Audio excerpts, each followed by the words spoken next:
chỉ hàng xôi đồ ăn dệt pi ki chui pa rong ro ri jai di ki chui pa rong ro ri jai di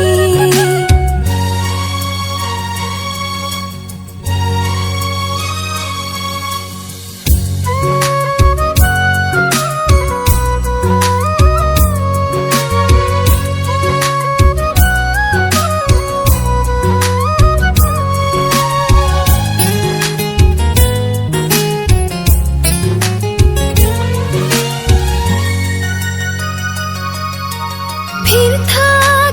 thaking phun tong ki jiso vam ko klapin sini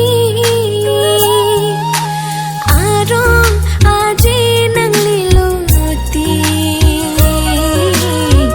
jisik nang jijir bimali run me asai ta chichini